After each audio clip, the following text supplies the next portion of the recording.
Alright, so I just want to do a video, obviously at no cost. I'm just going to be charging for the roof and looking at the perimeter foundation and such, anything major. So first and foremost, you actually do not need a shutoff valve at the house when you're in line of sight to the propane tank. So you don't need a shutoff there. You can go right to the tank. Okay, so technically this railing would actually not meet code, especially when this is built, because you have to have a railing of 36 inches and a handrail between 34 and 38. So technically this was never code when this was put in. So even IRC codes before, or uniform building codes before they actually establish California residential building codes are actually required that. Now it's actually 42 inches from 30 inches from tread to ground level or higher. So you have to be 42 inches. Okay, I'm just gonna do literally. I'm just taking this phone with me and checking stuff, and then, like I said, I'm gonna do the roof video because I want to wait for it to kind of dry up before I get on the roof. I have a drone as well, but I'm gonna let it dry up a little bit. Okay, so your propane tank actually right now is empty. So the next thing I would do, especially in Hidden Valley, is make sure you go on what's called on the route. So your tank never is empty. So technically, this tank would have to have been obviously filled before I would even have ran the furnace or anything. So that's just a word of the wise. So make sure you get that tank filled before you moved in, and also make sure that when you talk to the propane company, find out if it's leased or owned. That's another important thing, and also make sure you're on the route. So, okay, obviously these downspouts need, they're not properly strapped to the, especially to this 4x6 frame member, this column, and up there.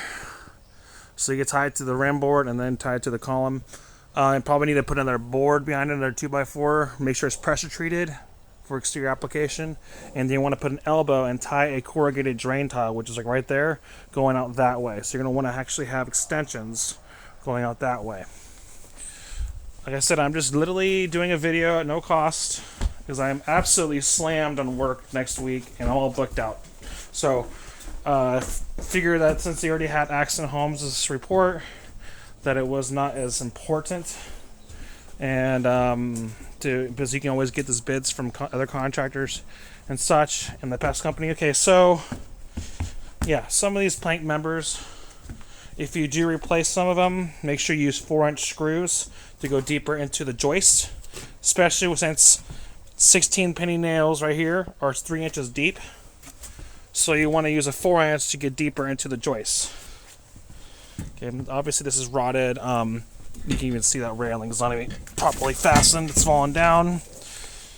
There has to be a landing here. Technically, it's not as...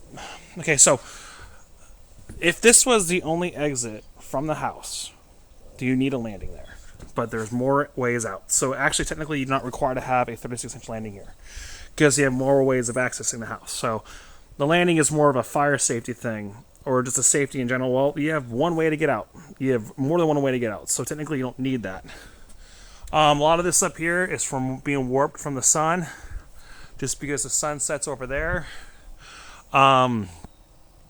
Best option is I would definitely get a contractor to try to drill into this rim board right here, this rim board that's for both stories, and tie in the. So you probably can't right there. So you might have to chisel that, and then have them tie with screws into that rim board.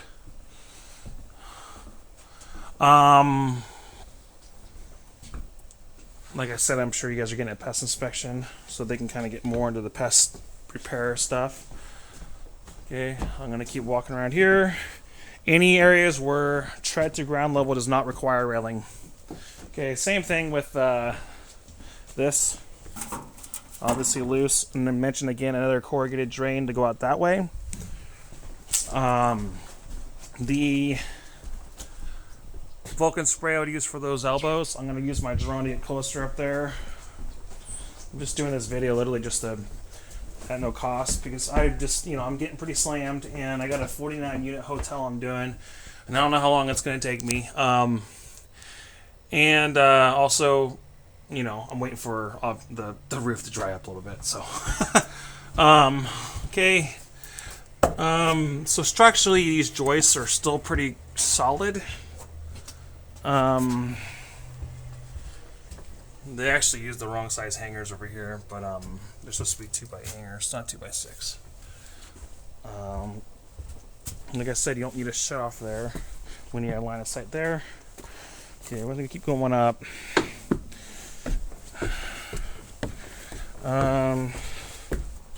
Literally, like I just got here a half hour ago, so I'm gonna find things on the whim. Okay, you actually have a cut and stack Hip and Valley roof, which is actually technically a hard thing to do in construction, which is, when you see that, usually it means that there's good construction integrity and the builder knows what he's doing. Obviously, that is disconnected right there. That was actually put in and is replaced as a certain area right there, right next to the rim board. Railing is loose right here, so you have to tie that up. This looks like you have to get looks like a 5/8 bit. You don't want to torque it too hard. You want to take it slow. And you probably won't get a whole lot because you're fastened to this 4x6. Again, loose there.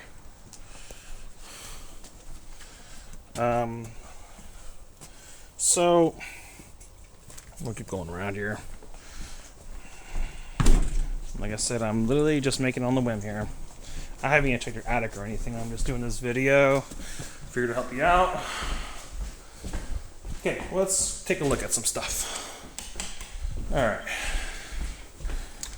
Loose handle. We'll tighten that up.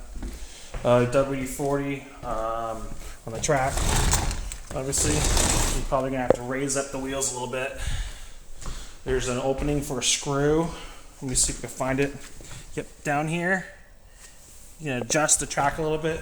Probably have to, and then when you sway WD-40, you slide it back and forth about 5 to 10 times. Okay. Obviously, you're going to want to grout right here. That's actually a pretty terrible job right here, putting this together. Yeah, all this water has been, apparently everything's been kind of sitting here for a while. Okay, I'm gonna check in your foundation right here.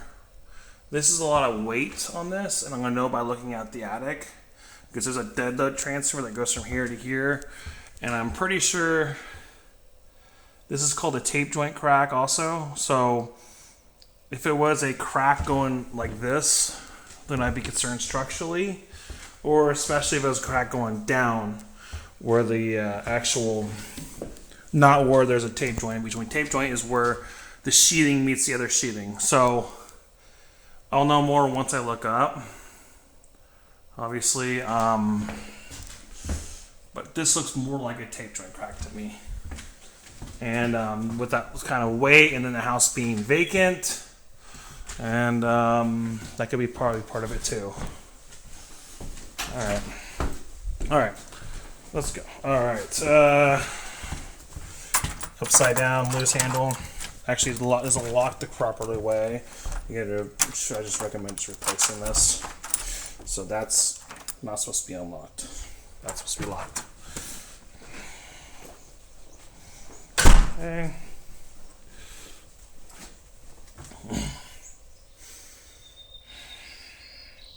Here's your gas shut-off valve right here. Like I said, I would recommend when you get the propane company they're going to want a source of ignition to light up. Have them light the water heater for you. Especially, I'm going to check again, but I think your kitchen's actually electric too. Your oven or stovetop. So they're going to want a source of ignition. So let's go around here again. Okay. Same thing here. This is going to damage the bottom of that side, especially all that rain we had. Put an elbow on it. I would even run an extension especially in the wintertime, off that elbow and go out that way. This is all solid slab right here, so this is not as major of an issue.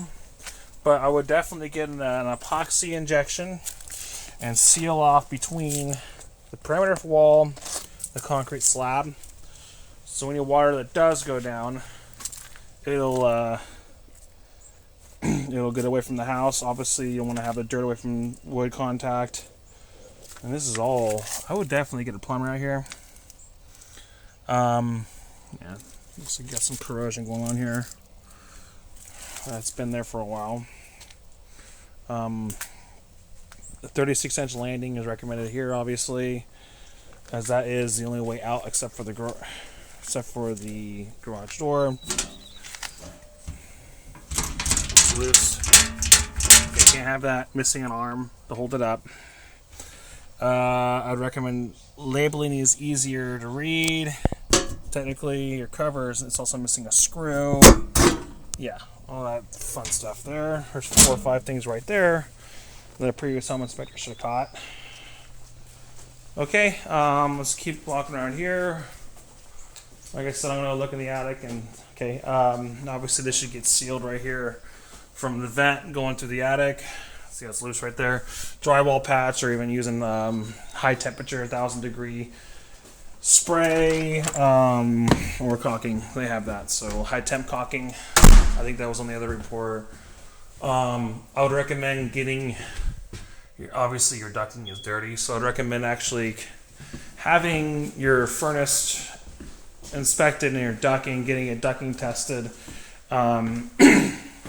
Okay, yeah, so everything is electric here, like I said, so you're going to want to have that source of ignition to be the water heater. Okay, alright, well, I think I saw some few things over here. Okay, I'm going to replace your sweep right there.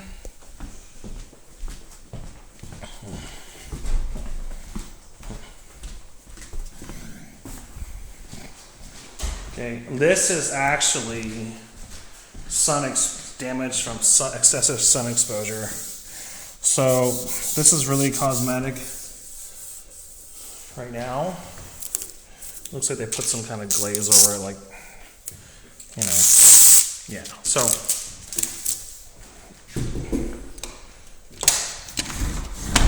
loose handle again. Tighten that up. Okay, I saw something here. Yeah. Okay. Missing drain stops. Okay. Loose handles. Yep, that one didn't work. Actually, let's just make sure it's not the. Yeah. Okay, I'm gonna replace that. Corrosion's evident. Drain stop disconnected. Loose plate. Okay, watch this. Do it. Okay, see that? You've got to run a 3-inch screw. You're going to take this, you're going to run this 3-inch screw, pre-drill. You're going to lift this door door slab up so it can properly lock against the strike plate. Okay, so what happened is that it could also be a possibility that there is shims behind here. We're going to take this screw out, run a 3-inch screw after pre-drilling with a 1/8 bit. It's going to raise that door slab up and you'll be able to lock it.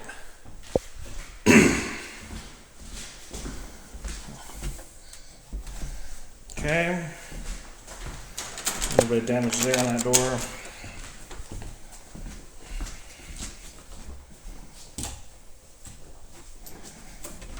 Okay. Looks like to me. Okay. Yeah, we have to. They didn't put it. Well, looks like I just gotta take it off and run it again on that bottom track. Okay, this bathroom. Let's see. Okay, just replace the drain stop. Oh, a little stiff. Get some silicone spray. Loosen that up. Looks like they just replaced the flex line. Okay, handle's loose. A lot of little stuff. Okay, loose. Now you need to get a plumber here. Alright, so that's it. I'm going to go ahead and do the roof, and hopefully this video helps. Like I said, actually, there's not really more. I would had to have the furnace going anyway if I was doing this inspection right now. So there's no propane, so recommend getting the propane filled up, and then have a propane company light up the water heater. All right, thank you.